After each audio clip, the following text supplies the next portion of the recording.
Pulisic dentro, Rafa. Gol! Ebram! Gol! È l'azione più bella del mondo! È l'azione più bella! Hello everyone and welcome to another episode of the SempreMilan podcast. I'm your host Ollie Fisher, joined once again by Anthony Torgrud. What's up, guys? Glad to be back. No Madison. No Maddie. Maddie's in California, I think. Is that right? Yeah. No, you're right. I'm not. Yeah. I was gonna make a joke, but I'm not. So yeah. We got a new intro. You've just spent a few minutes there getting that ready for us. So yeah, hope you like that. emphasis on a few. So I apologize. It was not perfect. That was hey Isaac, did you do the thing you said you were gonna do last week? And he said, no, but if you want to do it right now, and I spent a good 3 minutes on it. So tech wizard. I don't know what to tell you. Thanks. Yeah, the meatball be slacking, you could say. Yeah. Anyway, we got some games to talk about, as we generally do. One of them not particularly exciting, and then a couple of previews that we got to do for games that are coming. One tomorrow night against Como, and then at the weekend against Juve, which is a big one. Before we dive into the episode, thank you as always to our Substack founding members: Des Windsor, McGlynn, Tito, Matt Moritz, Pullman, Joey Gawler, Kemin, MJ, Mats, Luke Villano, Raul Escobar, Jack Calafassi. Tried to do it in one breath, it wasn't happening. Nasser, Merlin Finker, Derek Favretto, Hevanly 13, Mike Schulz, JT Physio, Tarek, Marco Vilea, Roberto Racinos, Ken, and Medi K. Thank you very much for all the support you're showing us on the Substack as we go into 2025. Got some big stuff going out. It's the January window, so there's a double dose of on-field action and some Mercato stuff, such as Stefano and Lorenzo's pub chat, where they spoke about Milan's negligence when it comes to investing in a new centre-forward, which has certainly made life difficult this season, and in a particular game that we are going to talk about. In our bonus podcast on Friday, Market Madness, we went through all the rumours that are doing the rounds at the moment, the Marcus Rashford stuff, plus some of the alternative wingers, midfielders we've been linked with, and of course the sale of Noah Okafor. He's actually currently in Germany doing a medical ahead of a move to RB Leipzig. Isaac's bonus article, capital gain or break even, how much Milan need from January sales.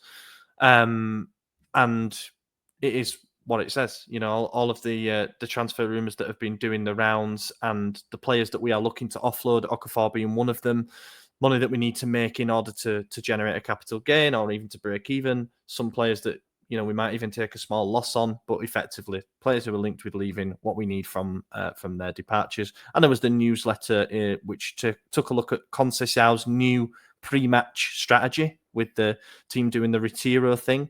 And there was a bulletin in there with all of the most important news from the past week. I also did an audio bulletin, Rashford in Rossonero, where I talked through the key factors that determine whether or not we should make a move for Marcus Rashford. And we spoke a little bit about that on the main pod as well. So let's go. Stage was nicely set for Cagliari. Thank you. At home. There we go. I didn't know which one. I think I was chucking a little curveball at you there. Yeah. The stage was nicely set here. And not just because we were returning with the Super Coppa trophy, which got a little run out before before kickoff in this particular game, but also because Lazio drew 1-1 with Como on Friday night. Juventus drew 1-1 with Torino in the Derby della Mole just before we played. So there was a big chance to gain and Atalanta points. as well. And Atalanta, but it's the teams immediately above us that I'm more concerned with at the moment. Yeah, the opportunity was there. The door slightly ajar for us to gain some ground on the Champions League places. When we were looking at it, we were 9 points behind Lazio with 3 games in hand, one of them being obviously the game against Cagliari. So literally, it's a case of win those games and we're right back in amongst it. Fell at the first hurdle. I did say in the preview for this that I was a little bit scared because we've seen what happens before, you know, quite literally Cagliari away from home. We go to the Bernabeu, beat Real Madrid 3-1. Fonseca's like, I'm worried about Cagliari away because the team have struggled, you know, with regards to motivation against the lesser ranking opponents. And Cagliari started the game in the bottom 3 as well. I have to be honest. This one, I'm still struggling to wrap my head around, just as a general comment on the game, because I don't think it was for a lack of trying. And I don't think that I could turn around and criticise the effort levels from the team in this one. It just didn't happen. You know? Yeah, so let's take a quick look at the stats because I think that'll just if you didn't watch the game, if you haven't watched the extended highlights or anything, this will paint a very grim photo for you. So Milan had 68% of the possession to 32. We had 2.75 xG to their 0.37. We had 24 shots to their 6, 11 on target to their 2, 5 big chances to their 1. 4 of those missed. We had 476 accurate passes to their 183. We had 9 corners to their 1. That looks like a scoreline or a stat line that says, I know which team won this game. Well, you're wrong. We did not win this game. We absolutely should have won this game. And I mean, it's crazy. So there was a joke going around at the beginning of January, like a week and a half ago. SofaScore put out their best 11 for each league. And for Serie A, they just take the average of every game you've played, all your scores, find out who has the highest one, and they put it. There's no bias, no anything. They don't even account for who's played 2 games or played 30 games or anything like that. It's just whichever one averages out. So you get some weird stuff, but most of it was generally pretty straightforward. And then in the goalkeeper was Caprile. And everyone's like, this is why you can't trust SofaScore, all these things. Well, guess who showed up? Yeah. I mean, in all seriousness, most of our shots were directly at him, and he did good to save a few. I think the Tammy miss at the end was a lot better save than people are giving it credit for. I think he did well, especially because for Tammy to get the shot off, it was a big high bounce that went like upper chest, kind of towards his throat area, and it really shouldn't have. So the pass wasn't perfect, but nonetheless, he received the ball, had time to dribble it in front of everyone, only the goalkeeper to beat. He didn't. Kind of telegraphed the finish a little bit, I would say. Yeah, I mean, I think everyone knew where that ball was going. The only Should have surprise would rounded have him. been if he went near post, and it was just not going to happen because Yeah. that would have been weaker foot. So, Yeah. it was rough. Go ahead. Yeah, as I say, I'm finding it difficult to digest still because I think sometimes, for example, the Juventus game and the Genoa game, where we drew without creating an awful lot, and you're worried like we really can't break down low blocks. We struggle against these closed up, compact defenses. I think that probably is still true to a point. Like in the first half, we kind of toiled away against a Cagliari team that were happy to sit and counter. But we did break through enough times to win this game. We did create enough clear scoring opportunities to win this game, and probably another one as well. What did you say? 5 big chances that we had there. Yeah. I do think that what the headline from this game will be is poor finishing, and I think that that's probably correct. There were big chances. Pulisic missed one, which is uncharacteristic. Tammy Abraham missed 2, one being a cross that for some reason, instead of just going at it with his head, he decides to try bring it down with his neck or like chest it in or something. I didn't get that because he jumped. The only thing I can think of is that he probably sees it late and he's tried to adjust last minute and he's ended up non-committal either way. But having watched it again, I know slow-mo makes it look worse. He's got to score that. Just stick your head at it. It's point blank, Yeah, the way it looked to me was like, so when you're going for a header, you go into it, or if you're going for a power header, you go back and in. And for whatever reason, it's like he sees it and then he's like, okay, let me go out and in and make it harder. But it's already a very fast shot and it's right on goal. You don't need to do that. You just need to touch it and deflect it the right direction. But he went back, you got to hit the target, and it just didn't go. Looking at again the stats, just the shots. Pulisic had the most in the game. This is not just our team. This is in the game with 5, obviously 0 goals. Morata had 4. Yes, one went in. It was a tap in off of a Pulisic goalpost that went through the keeper's legs. Teo had 4. Fofana had 3. We'll definitely get to him.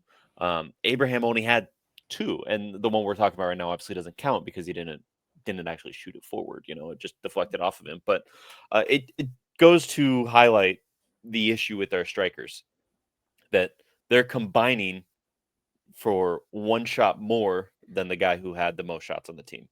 Yeah. They should be the top 2 every time. It's not enough. I don't know if, go ahead. I was going to say, I expressed concern in the preview about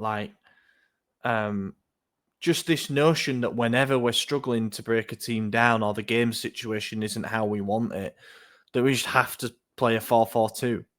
That has to be what we do. We just put an extra striker on, and that has to be the answer to our problems. Yeah. And I think this was a game that showed that you can have two strikers on all you want, and we did generate the chances to win this game without a doubt. And we should be talking about a 3-1 win, for example, rather than what we are talking about. But it can't just be like the comfort blanket that we go to all the time, because I think in doing so against certain opponents, it will compromise our balance. And it does feel a little bit lazy to just be like, let's go two strikers and hope for the best. I get it. Sometimes you need to be more direct, especially against teams that come and put 9 outfield players behind the ball, which Cagliari kind of did. But I don't know. I just think we need more. We needed more overall. I don't think the tempo was quick enough in the first half, as Conceicao was kind of highlighted. But above all, what worries me more with regards to our attacking play was how predictable we looked towards the end. They equalised, and we'll come on to that because that's what I'm most annoyed about. But they equalised, and we still had over 35 minutes to go and win the game from there. It's like, okay, that's a blow, but doesn't matter. We found one goal. We can definitely get another one. We actually, from there, just seemed to kind of completely lose it. The amount of crosses that went beyond everybody in the box, we've seen that before. Mm-hmm. We don't have runners that peel off and go around the back. If anything, Pulisic tucks into a central area. Leao was banging them long out of play, shooting from distance consistently. 25 yards, 30 yards out, such low percentage shots when you've got options either side. We don't make use of the low cross enough. We get to the byline at times and we're trying to stand it up, easy grab for the keeper because there's no pace on the cross. We don't use near post runners enough because when the ball is put into that area, it's always cleared first time. Our set pieces seem to have gone to shit, corners especially. I don't know what's happened there. We're taking them short, or we're knocking them too deep, or Teo's failing to beat the first man. That was painful to watch. It's just gone back to like a basic execution problem in the final third. And yeah, we created the chances, and I want to stress that again because we should be talking about a win here. We did enough, but also proper teams would have put them away, and we didn't. That's probably the one tactical bit of Conceicao that I'm critical of right now, and it could just have been this game. It might not even been his instruction. We don't really know. But the short corners, that and the fact that Teo's taking him over Pulisic, who since coming to Milan has been taking corners and has been our best corner taker in, no exaggeration, probably a decade and a half. We have not been good on corners since the 2011 Scudetto. So he's our best corner taker. Why he came off, I don't know. Now it's Teo again. He's taking him short. We're doing out swingers again, and it just seems like we've made a big regression in that aspect. Now we've only had 3 games under Conceicao, and we didn't see that in the other 2. So again, this could just be this one game. Could have been instruction for this team. I don't know how it went down. Maybe it was just Teo's decision. We have no idea. But Conceicao's post-match comments leave me happy. It seems like he definitely understands. He said about the being selfish, taking those deep shots and all that. He said the feeling is the players are altruistic. That's fine. I like the players a lot. I like players like that. But there are moments when they have to play simpler. It seems like they have to add a magic touch, but football is simple. In front of goal, you have to be selfish. The winger has to go one-on-one with the opponent. We look for difficult things sometimes, and I don't like that. Football is simple. And he's spot on. We always do that. When we get into the final third and we're not winning, we start playing hero ball. And we've been doing it since before Pioli. We've been doing it for a long time. It's always, okay, my name's Leao. I guess I got to be the hero. Let me shoot from 30 yards out. Or Reinders will do it. Or Fofana will do it. Yeah, they try to was bad go for the incredible. And it's like, you have 4 or 5 players in the box. Just put it up. Make a pass. There's better options than taking this deep shot that the odds of scoring those is so low. That's why they're always the top play of the week, because they're so incredible when they work, and they so rarely do. But it's been something that we've been doing for a while. The first season of Reinders, that was my biggest complaint, is every time he got the ball, he tried a deep shot, and it was because he was playing deep, and he said, I want to be an attacking player, and I got to show that on the field. So he was looking extra for it. Now he's scoring goals, but he's not taking these crazy deep shots all the time, a few here and there. But it's just one of the most frustrating aspects of Milan's game is what we're doing there. Now, I do think that it's going to turn around. I do think Conceicao is doing most everything right, especially the Retiro. I think that was a good idea to bring back. It Mm-hmm. connects these current players with the grades of the past and how we did it all the time. Then they won a trophy already, so when you win that right away, you go, okay, I'm bought in. I'm listening to this guy doing that, Mm-hmm. and like you said, we created the chances. We missed the big opportunities. We should be discussing a win. So I don't think the players are going to like lose faith in Conceicao. They're still going to listen to him. They're going to grow better. And I think we're going to be better because of it. It's just unfortunate that this was yet again a week where 5 teams above us dropped points because, of course, after full time, Bologna then played Roma and they drew as well. So Yeah. it's yeah, just frustration all around because it should have been a win. Yeah. Since you mentioned Conceição's comments, I think it's a good time to pick up on it. I was having a discussion with somebody about it, and I have to be honest. And maybe this is just me being like, I don't know what the word would be. Maybe I'm being overcautious, so we say, because these are highly paid athletes, and I don't really care about their feelings if they're not winning. Unfortunately, that's the way it is. Like they are, what do you call them, like performance acts or whatever. They exist for our entertainment. It ain't as simple as that, though. They're complex human beings, and unfortunately, some of them need I say unfortunately, it's the way it is that some of them need an arm around their shoulder rather than being constantly berated, as we've seen. And I just worry a little bit with Conceição, in the sense that we're already starting to see that he is going to be hyperbolic in his post-match comments if we don't get the result that's expected. He said it's the worst first half of his career as a coach. It's not even of his tenure. No, it was way worse against Juve. Way Yeah. worse. And we were trailing against Inter too. So I guess he was saying it in a relative sense, like it should have like been the a lot level better than what it proposition. was. I understand that. And maybe he said something about how they'd sort of, it was a Gazette article that said that after the game, he was a bit perplexed as to why they'd prepared a certain game plan on the training pitch. And he liked what he saw. Like he considered it a successful plan for this particular game. And then when the players went out there, they just reverted back to, frustrating patterns, really. So I understand that if he's that angry, he's going to come out and say something that catches attention. He isn't doing that interview for the media. He's doing it for the players. He's saying that's not good enough. You can't drop points in this in this situation. I just wonder, and I worry a little bit, if the constant hammering in the press is going to get the best out of this team. Now, it hasn't just been Conceicao. If anything, Conceicao's probably been more on the positive side, but he's certainly been like preaching about responsibility, standards, hard work, all stuff that you'd expect anyway. That's fine, totally above board. Then he comes out and he says that worst first half of my career, we lacked width. There was anger. There was an angry undertone to it all. And that comes after Fonseca has, kind of publicly blasted the players on a couple of occasions. And basically, and I don't really care because, they're my team and I want them to do well, of course. But I think this group of players has been overprotected for a while. But I'm just wondering when breaking point is, when they're just fed up of getting such I agree with everything you're saying, but I do think it's a bit different under Conceicao because Fonseca would go to the media, talk shit about the players, say all these horrible things, and then go to practice, pretend nothing happened, not communicate with any of the players. The players only spoke to Fonseca through intermediaries, through his staff.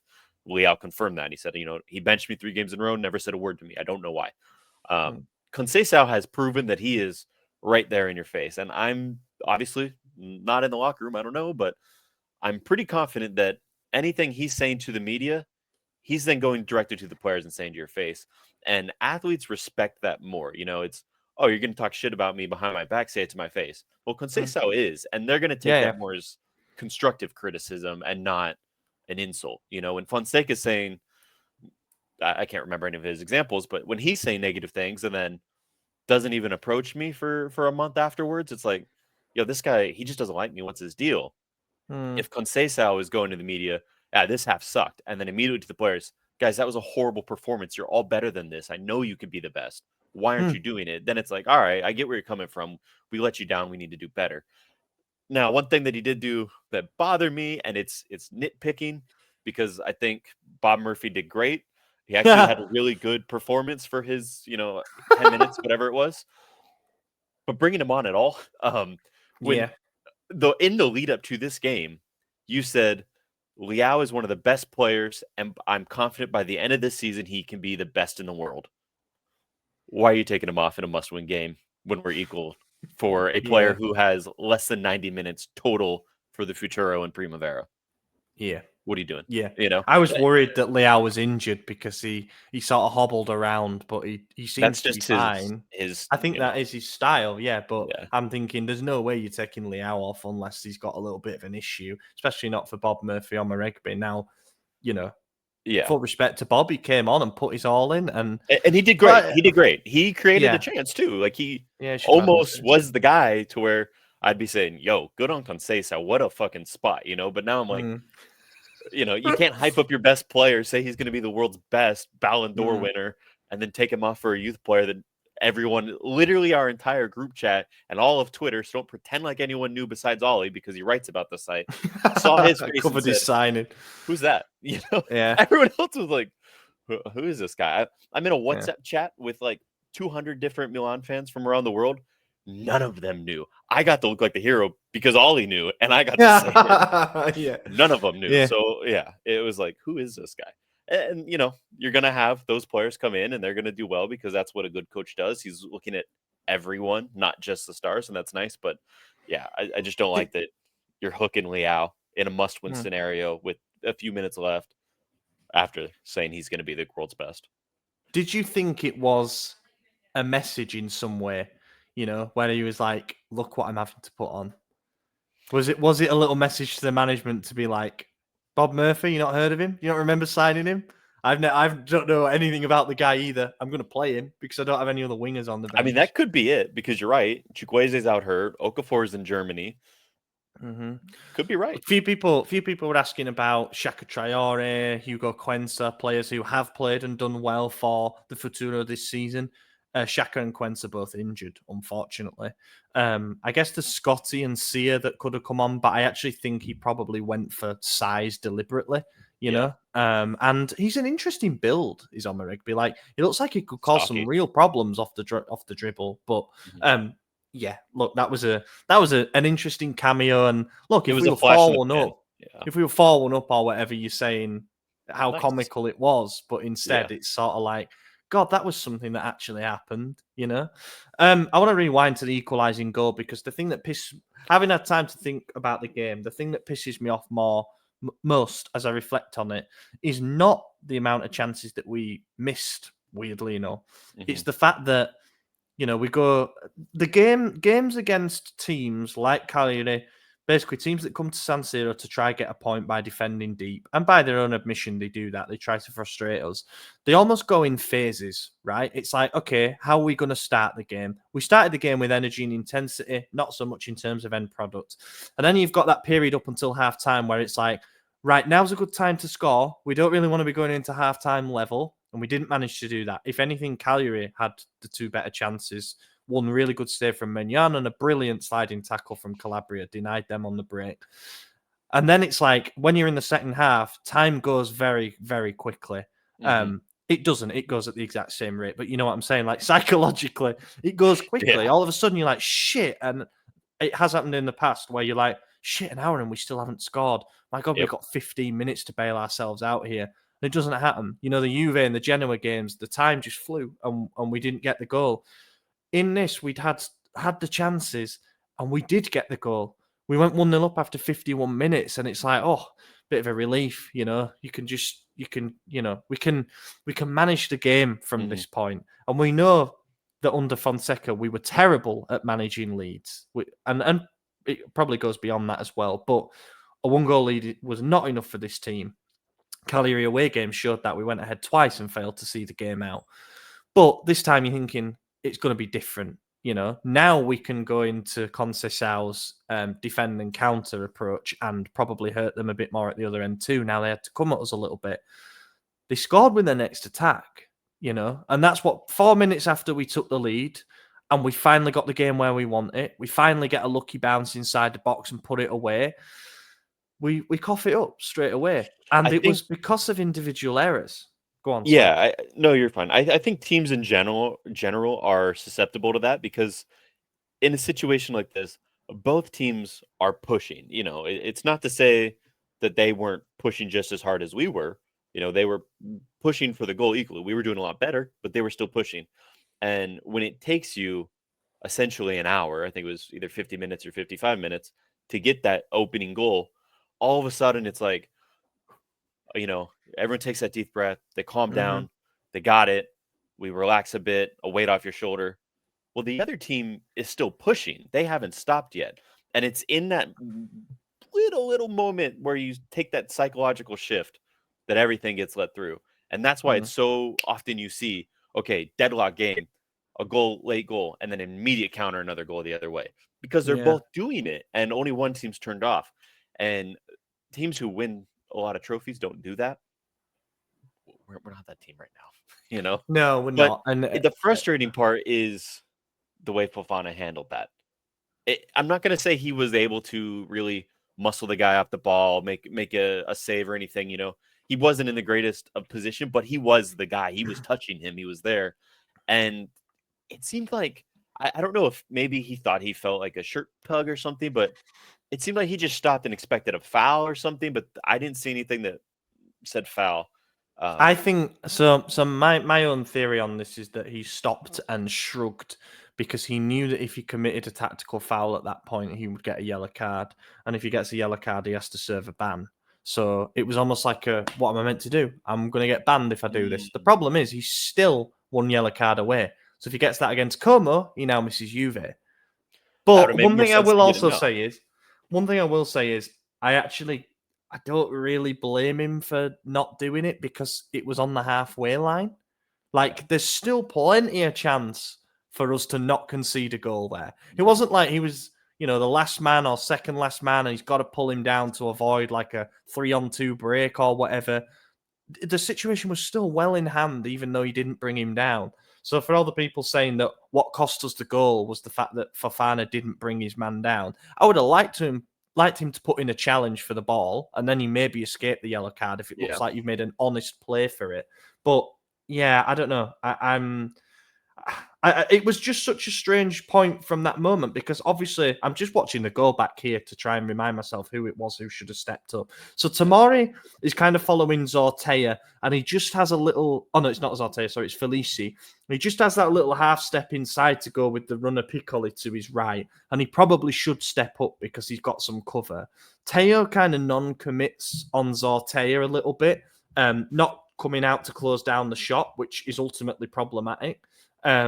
Because he allows the shot on goal. And then, look, Maignan has to do better, unfortunately. It's just slow reactions all around, but it was never that threatening a situation. And that shot gets let go from basically the right corner of the box. It's 20 yards out, I would say.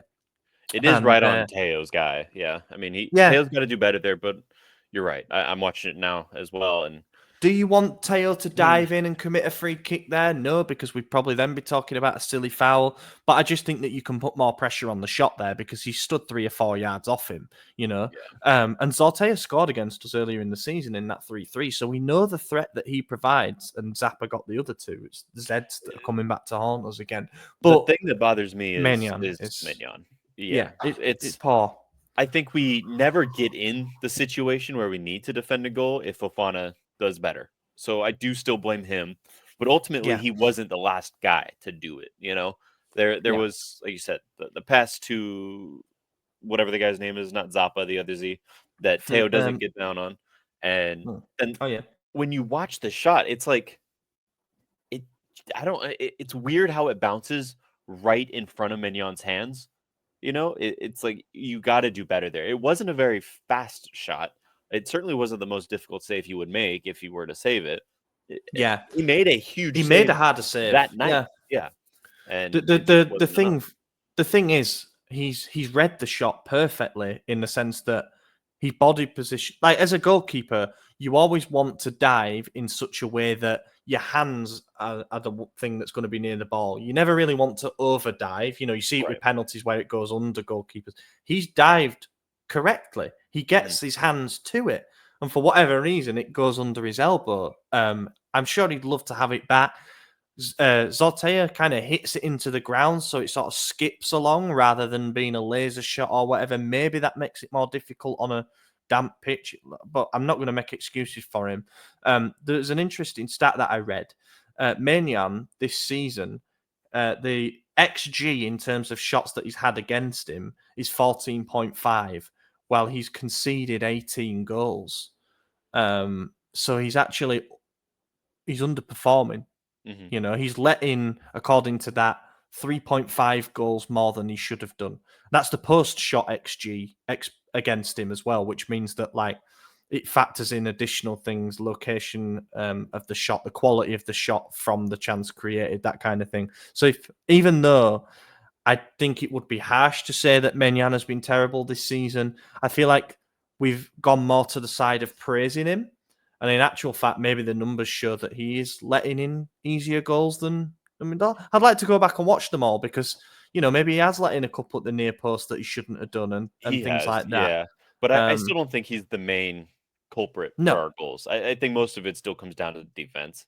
The right back situation, and we'll obviously get to that later on, but for me, and I guess putting on a little emphasis of the transfer market situation that we all are aware of at the moment, there's two solutions for this team. It's either get a striker that can outscore your defensive errors or get a right back that's going to prevent the defensive errors so that you can advance with your 1-goal wins if that's all we're getting, you know?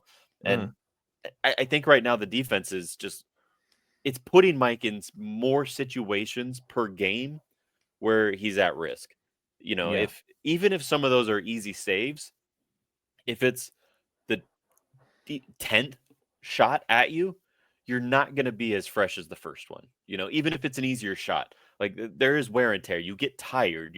You're diving. Your body is slamming into solid earth, you know, multiple times a game. Like you're getting, you have those nice padded gloves, but a ball is still hitting you very fast. You know, like there is a toll on your body that goalkeepers take with every shot. And even if it's an easy shot, if it's the 15th shot of the day, you're a little bit worse than you started. And so that's why I don't blame him for all those easy shots. I think he's just had to save a lot more shots this year than a previous. And I could be statistically wrong on that. I don't know if he has taken more shots, but it probably also doesn't help when you're having a really quiet game and then you've just taken the lead and we're talking about the mentality of like, oh, all right, that's a relief. And then next thing you know, you've conceded from the next attack that comes at you. Now, I'm not saying he had nothing to do because obviously he made that brilliant save in the first half. That was kind of it, you know. And I guess sometimes you can be taken by surprise, and this is where the mentality aspect comes into it, and always remaining focused and stuff like that. Look, I challenge anybody to find me a goalkeeper in the world throughout history that hasn't made errors. You know, Dida, one of our most renowned keepers in history, was pretty bad for errors.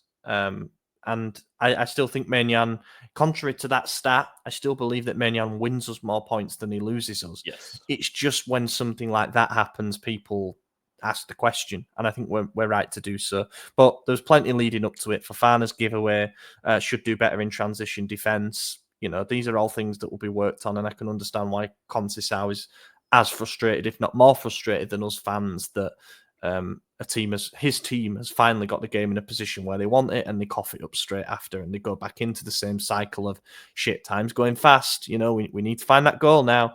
And then you start getting to the final 10 minutes and you're like, right, we might get one or two more big chances here. The next one needs to go in, really. Otherwise, we're up shit creek, and then they don't. And then, 5 minutes added and we did very little with it. Full-time whistle went. There weren't jeers. So, you know, I think the fans acknowledge that this is a little bit of a clean slate, and they appreciated the effort that the team gave and probably understood that, you know, in a game like that, you need a little bit of luck as well.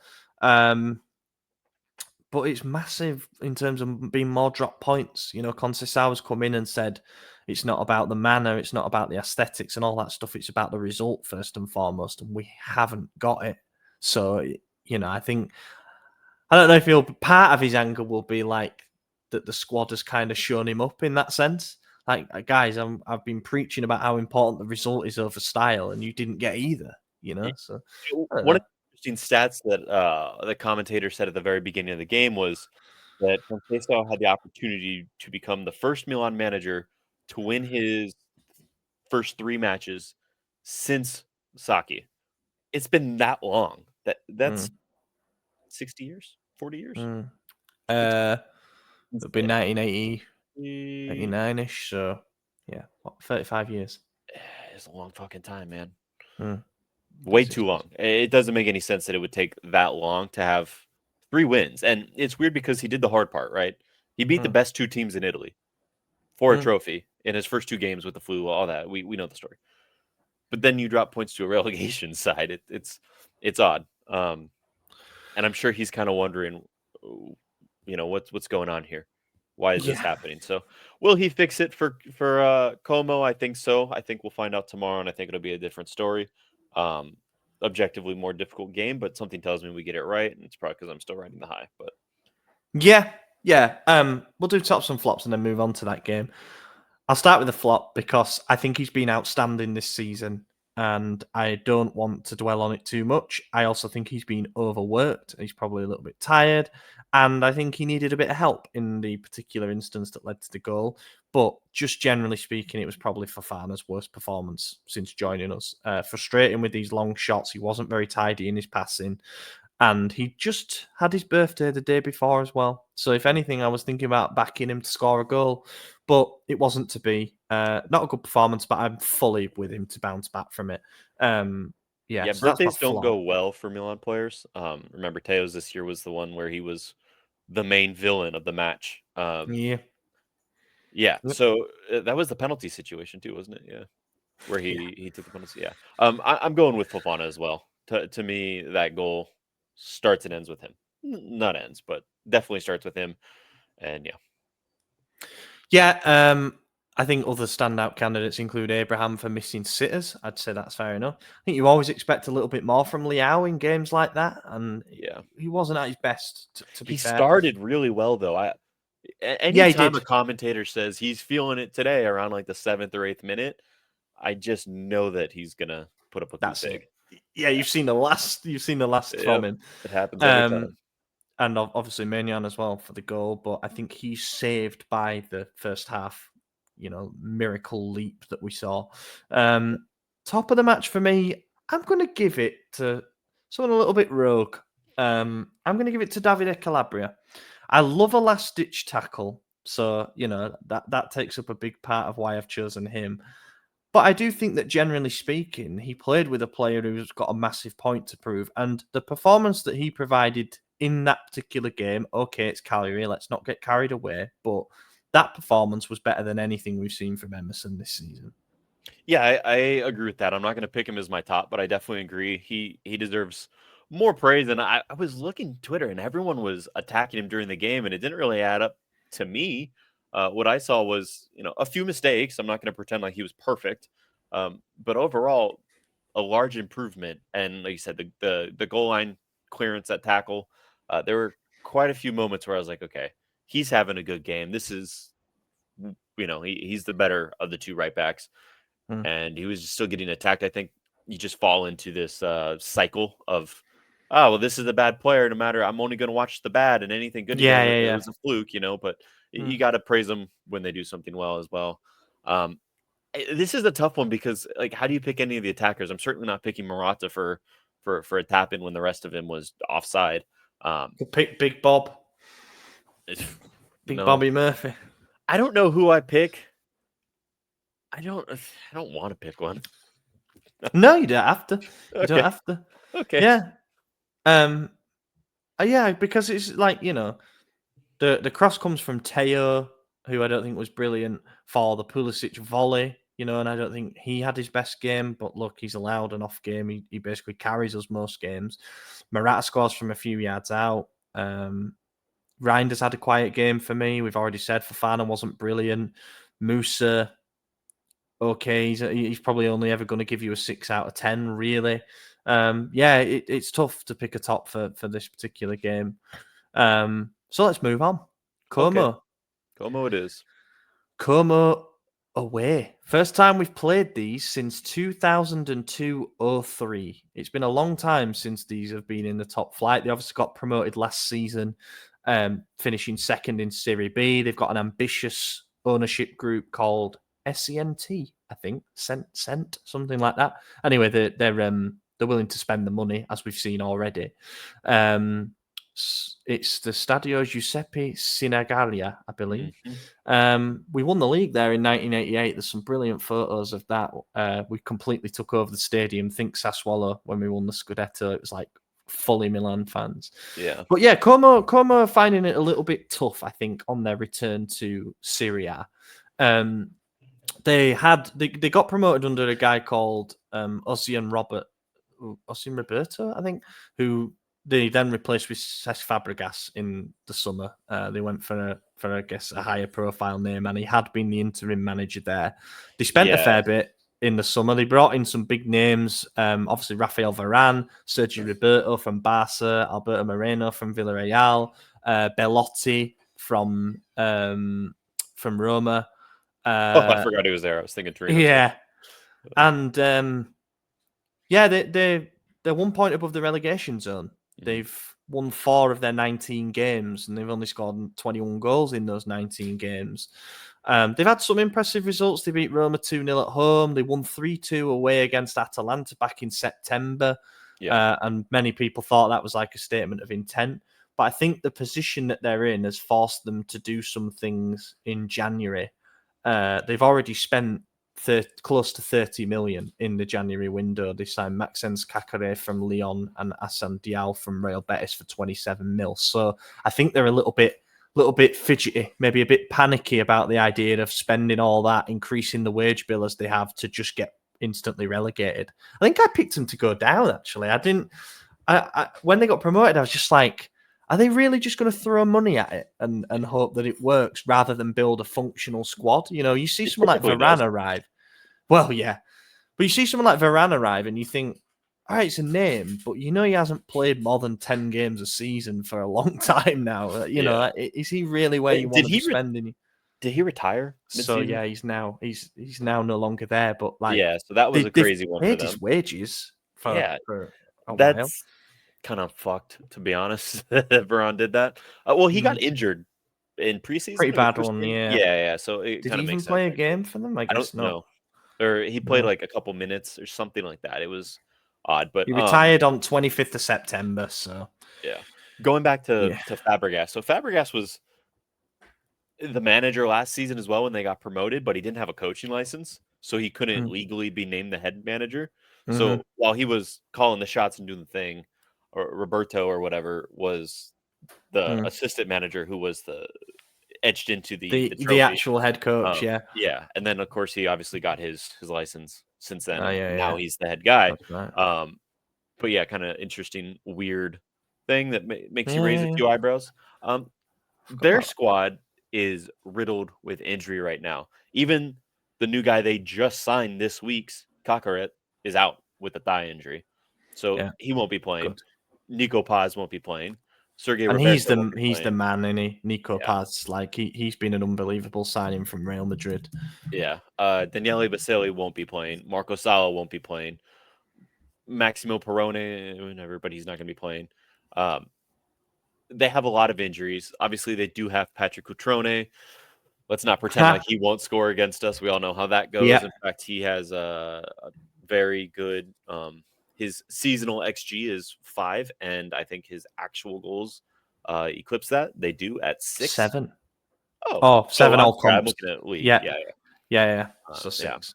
So yeah, they're not a bad team. Now their positioning is bad, but so is Cagliari. So anything could happen. I think we'll run away with it. At the end of the day, Como's a beautiful place to be, so I don't think anyone will be too upset. At least player wise, I'll be upset if we lose because I'm not at the lake. But I think we should get away with this. Do we think Emerson Royale gets back in the starting lineup? Did Calabria do enough to keep that spot for one more game? I would keep him in. I'm gonna be honest. I think I would keep him in.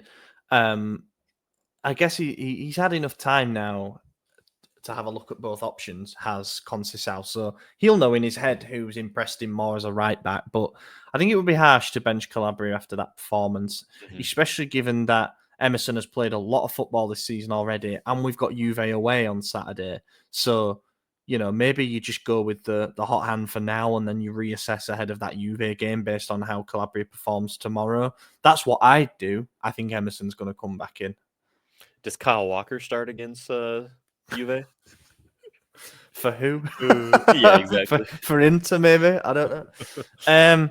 Yeah, look, I think whenever scrutiny gets dialed up on this team,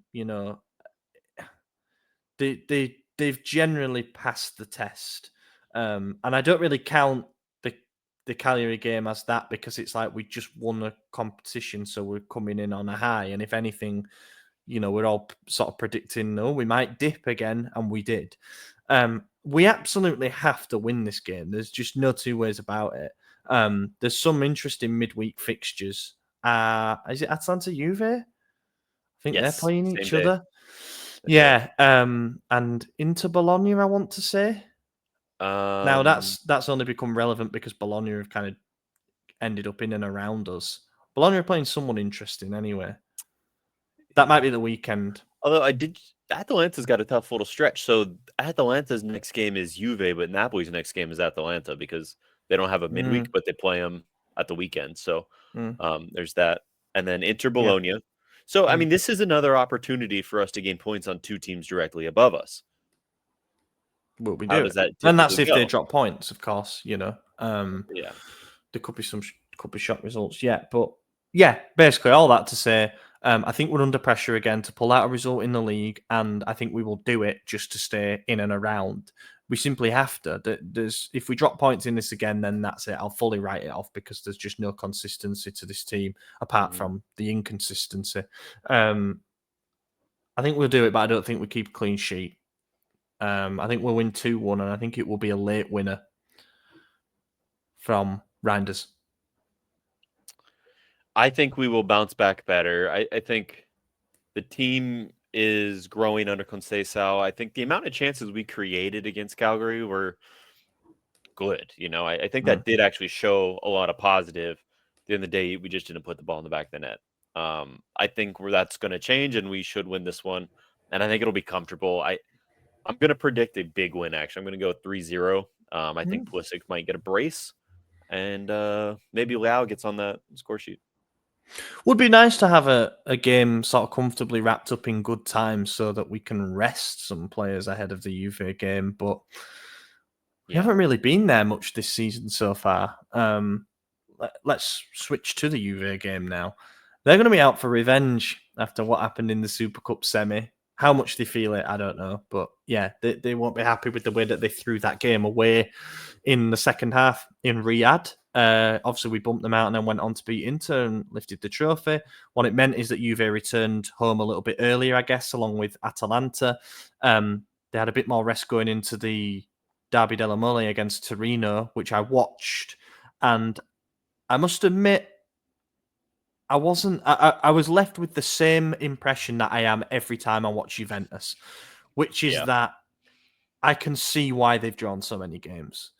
So they are generally pretty in control of every game that I've watched. They put together some nice bits of attacking play without much of an end product. There might be some similarities here, actually, between us and them. Nice bits of play, but a lot of crosses to nobody. A lot where the final pass is missing. Some bad finishing, but just generally towards the end of the game, they panic a little bit and they try to create chaos rather than produce, a moment of quality.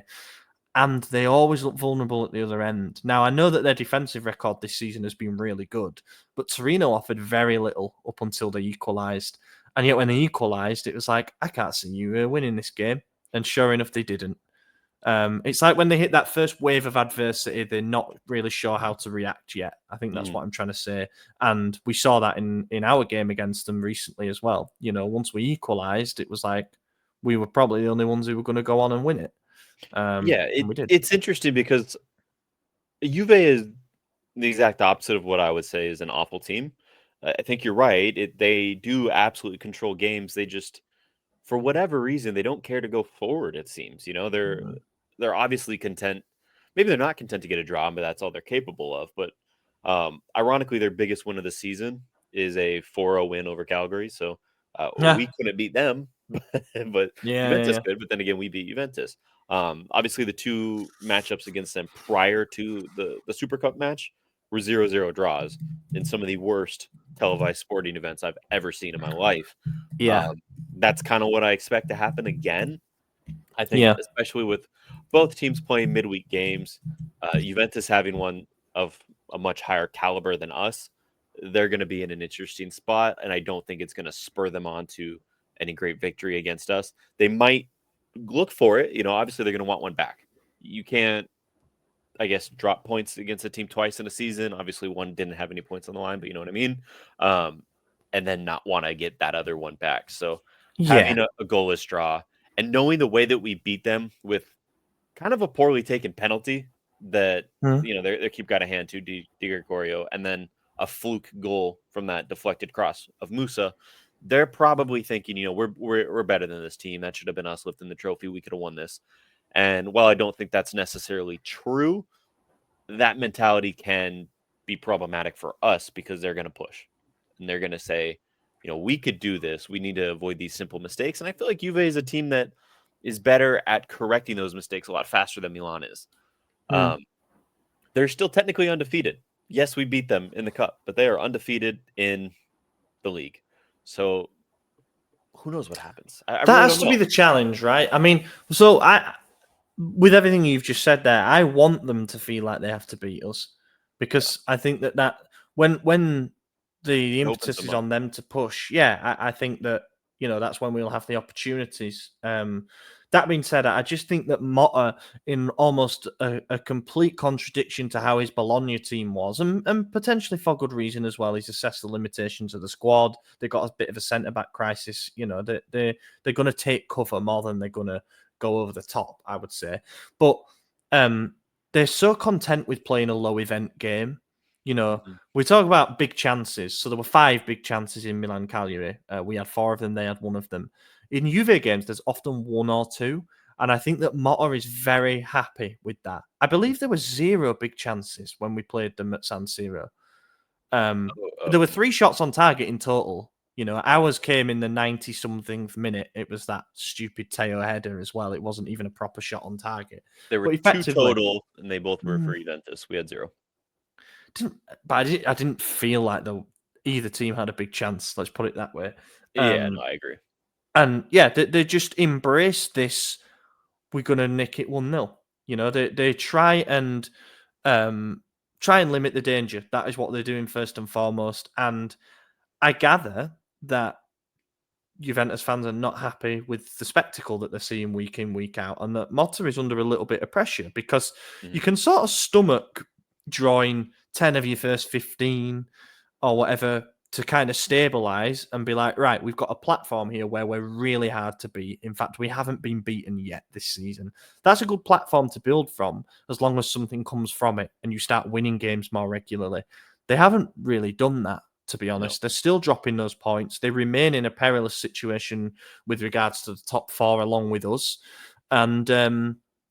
And I think that's why there's going to be a fair bit of pressure on them. Now, I also think that Conceicao is going to want another statement result, and that's why I think we're going to go for it as well. So while everything and my heart and my head and every bit of me still says this is going to be another boring game, it will definitely be a 0-0, a 1-0 to either team, or a 1-1. There's no way that either team scores multiple goals. There's just a little tiny bit of me that's like, could this just be like the Juventus 4-4 game where we've both got to win it, really? So let's drop gloves and have a go. But I don't see it. But I just wanted to get it. I don't know if the clubs recognize this game as a make or break for their seasons. No, they're obviously not. They're in 6th, we're in 8th. But neither team is worried about Bologna climbing above them much longer. Obviously, they're above us right now by a point, but they did. But we're both looking at it like we need to get into that final Champions League spot. We don't have a choice. We have to be there. We're running out of season. We're in the second half of the season now. We're starting to play the reverse fixtures here. And this is a big game against a direct rival who is also struggling. Like you said, both teams got to look at this and say, this is the game we can win and we must win. So maybe it is open-ended. I don't know how the score is going to go. I really don't. Juve is a game that, for whatever reason, I always get really excited for, even though the vast majority of them are awful watches, especially as Milan fans. But I don't want to just predict a win to blindly do it. I wouldn't be shocked if we won. I also wouldn't be shocked if we didn't. So I know that's a horrible prediction preview, but that's all I got, the prediction. Guys. The prediction is, wouldn't be shocked if we won, wouldn't be shocked if we didn't. Right, get your bets in, folks. Yeah. At the end of the day, two teams are going to step out on that field and they will play a game. Yeah, some Michael Owen level punditry there. I actually think that it's going to be 0-0. I wanna give you a score. I think it's that's what my head is saying. Like, I think it's going to be a shit game because both teams will understand that a draw just kind of kicks the issue further down the line.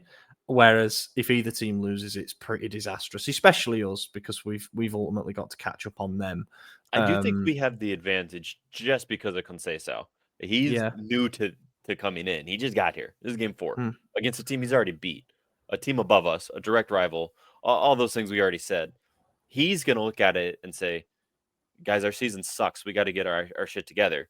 Thiago Motta's going, we haven't been beat yet. Just keep it going, boys. You got this. I think the mentality going into it is going to be different from the manager point of view. How it goes to the players, I don't know. But I think we do have that slight edge. So hopefully we win. I think we have to sense that chance, right, to be the team that ruins the unbeaten league season. We should, because there's the amount of teams that can end that realistically is getting less and less as the games go by. And I think we should. It's one of them where, like, if it's 0-0 with 20 to go, I hope we push. I really hope we try for it and see what happens. But let's do a couple of quick. Oh, we'll do Kyle Walker quickly. That's a talking point, isn't it? So we'll discuss Kyle Walker. We're not gonna do him. Pause. So this kind of came out of nowhere. Kyle Walker has not had a good season. I think it would be fair to say he's still Man City's captain. He's still won everything that there is to win. But he's now obviously 34 years of age, and I think a lot of people, seeing that his playing style relies so much upon speed and athleticism, and obviously positional awareness and things like that, a lot of people had seen a start drop off this season. And then Pep Guardiola comes out and says that he's actually asked to leave the club and he wants to try a new experience abroad. Now, I mentioned, it came up as a headline on my phone. We were covering the Cagliari game live stream, me and Lorenzo. And I said, wait for us to be linked with him, because it was the Pep says Kyle Walker wants to leave thing. I put it in the chat as soon as I saw that too. Yeah, because we've been linked with him 2023 summer, I think it was, or maybe even more recently than that. So he's been on the radar, and these were reputable sources. And sure enough, it came out from the Telegraph that it's us that are confident of signing him. And it's sort of progressed now to a point where it's like, we think we can get him on a free. The wages don't actually seem to be an issue because he's willing to spread what he's owed on his Man City deal, which is around about 9 million until 2026. Spread that over the contract until 2027, so it'd actually come in around about 3.5-4 million net, which would make him one of our higher earners, but still not, he's not on Leao's level with that, or maybe Teo's renewal, whatever. And we're basically just picking between him and Rashford. Yeah, so like I said, it goes back to, do we get a defender that could stop the defensive issues, or do we get a striker who can outscore the defensive issues? Especially knowing that it's one or the other. Between the two, not that I think Rashford's like gonna get us 30 goals or anything, but I think he's an improvement on the others, and I'd be happy to take him. I'm also not as anti Kyle Walker as people are on Twitter that I've seen. I also fully understand why people are not wanting that. If we sign him until 2027, he will be playing for us at 37 years of age, and that's worrying for a right back who, like you said, depends a lot on his speed. I'll be the first to admit I haven't watched a lot of him this season at City, so I don't know how much of a drop-off he's had. People are saying he has. I take your word for it.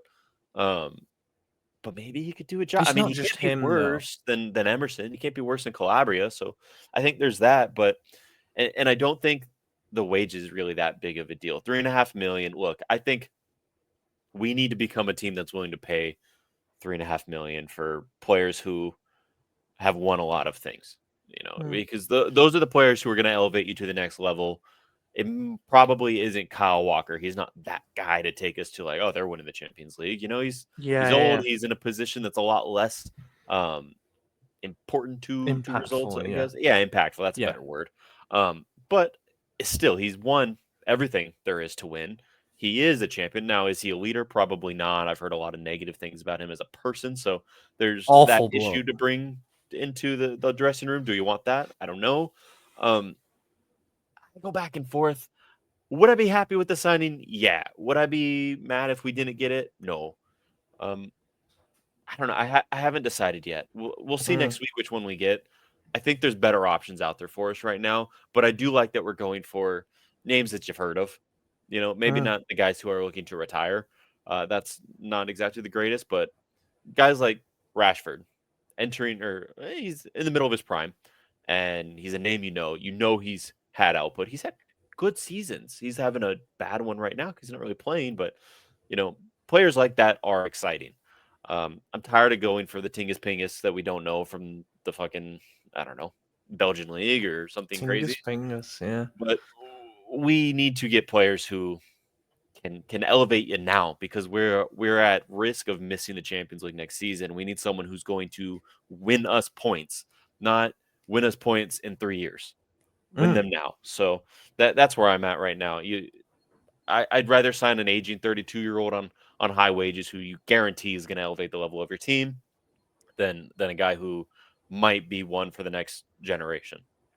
Yeah.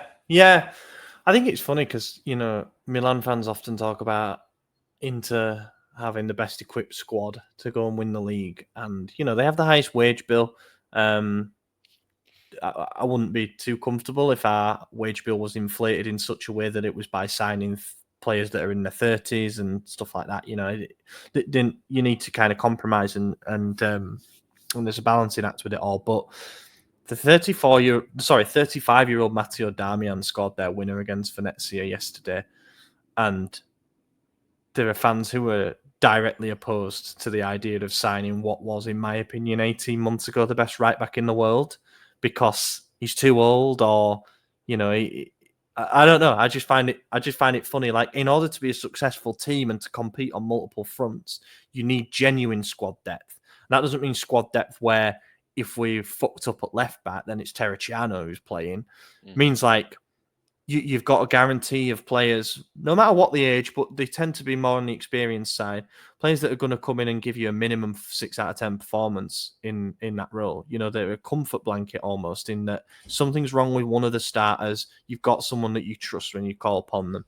I think there's a lot of similarities with the Kyle Walker discussion and the Rashford one in the sense that, as you said, very established names. Almost household names in the world of football. They've won major honours before. They've been the best in their position in the Premier League at a certain point. Walker more recently, I'd say. But they're on a big dip at the moment to the extent that they're totally out of the plans of their club. And therefore, it takes someone to have a little bit of a gamble on them and say, we believe they can get back to those previous levels. And that's what we'd be doing with either of those players if we brought them in. But I saw the signing of Walker likened to bringing in Simon Kjær, and whether that's because he's retired today. Happy retirement, by the way, Simon Kjær. Oh, today he retired. Yeah, he's retired today. Are you on mute? Am I on mute? I didn't think I was. I can't hear you. I think your mic's gone off. Oh. Unless I've accidentally muted the... How No, about now? I think Am I I'm good? fine. I still can't hear you. But anyway, Simon Right. Kjær has retired today at the age of whatever he is. I think he's 35. And it means that he played his last game for us, which he said that he always wanted to do. But I guess he wanted to evaluate some offers that came in during the summer and see how his body held up and all that kind of thing. But yeah, happy retirement, Simon Kjær. Saw the signing of Walker likened to that in the sense that we'd be bringing in a defender, first and foremost, who is experienced, who has played Walker more so than Kier, obviously, but has played at a good level, and above all, is a vocal leader, a dressing room leader. Whether you want Kyle Walker giving the team talks before big games, I don't know. But when Kier came in, we probably didn't think that either. And yet he seemed to just completely take to the environment and became kind of like a glue that had everything together. So whether Walker could come in and have a similar impact, as I say, I have my concerns about him as a bloke. He's apparently not particularly great off the field. So I'm sure all this will weigh into the evaluations. If it were me, like as we stand right now, I'd definitely prioritise Marcus Rashford. And it sounds like that's what we're doing because we absolutely need the forward depth. You know, having to bring on Bob Murphy or Maregbe as much of a novelty as it was, you know, that can't happen. We need more options out wide and up front, definitely. But if it were, okay, we can't get Rashford, let's sign Walker and we're still going to sign another forward, be that like Trincao or be that, you know, a name that hasn't popped up just yet, then maybe you give it a bit more of a thought. And maybe that's where the window and what we're doing is more fluid than is perhaps being let on to. Because I guess in the Galliani days, say, when there wasn't such a furore about transfer speculation and stuff, we would have been doing this kind of thing. You know, we'd have been talking because we had no problem bringing in the older guys to get us over the line back then. We would have been talking on multiple negotiating tables at the same time and picking the player or the combination of players that benefited us the most. Whereas now, everybody's thinking about it like, well, why would we bring in Walker and not Rashford? When in actual fact, it might be Rashford and an inexperienced defender / midfielder versus Walker and a different forward. Like, we've probably got different ideas in mind rather than just one or the other, black and white, like, you know, strategy. So we'll see. I'm not completely sold on Walker. However, I can certainly foresee a scenario where he's one of the best right backs in Serie A if he gets back to form again, perhaps the best. And I don't think that his pace will be a problem. I don't think he's coming up against quite the same wingers. My problem with can you hear me again or no? You are still on mute, but I don't understand what's happened there because you were all fine. Unless it's my headphones that have gone off, but I don't think so. No, I just unplugged my headset. Can you hear me? Oh. No? Hello? Is it still not working? It might be my headphones because I've just reconnected, so I apologize. Oh, it might be. Well, I've unplugged my headset now, just in case. All right, I can't hear you. So it's definitely my headphones. Please keep talking. My issue with Walker is not that, you know, he can't do the job. I think you're right that there is a world where he is the best right back in Serie A for a brief moment in time. The problem is it's, again, kicking the problem down the road. It's a 2-year deal at most because he's 34. He's not going to be playing for us until he's 40 years old. And I know I said I want immediate and we need immediate, and I agree with that, but we also, 34 is the end. That's a 1-year, 2-year stopgap. 31, you get a 5-year contract out of him, and then it's the end, and that's plenty. You know, so I would prioritize Rashford. My worry with Rashford is if we get him on loan with option to buy, is it realistic that we can afford to actually buy him and pay his wages as a permanent player? You know, that part I don't know. I don't know if you heard any of that. No, you're still out. That's crazy. Can't hear anything. Headphones have gone. I can't hear a thing. This happened in the last episode as well. I have absolutely no idea what's gone on with them, but they've just disconnected, and now I've reconnected. It's like it's knocked me off the thing. Shall I just wrap it up? Yeah, I guess so. I don't know what else can do, really. Apologies, everyone, for this again. I need to figure this out. The battery on them is fine. I don't know what... I really don't know what has happened. Normally reliable, these, but whatever. Apologies that we've not got to any questions, but it'd be kind of pointless me asking them and then AJ saying stuff and me just having to nod along like, yeah, I totally agree. He could just be calling me a dickhead, which would be fair in these circumstances. But yeah, we'll maybe get to some in a bonus episode. Apologies for that. Technical difficulties, they happen. But yeah, in the meantime, I've been your host, Ollie Fisher. Find me on Twitter at Ollie Fisher. AJ, cheers for joining. Yep, glad. Hopefully you guys heard me and it was just Ollie. If not, then yeah, we'll see you on Friday. Take care, everyone.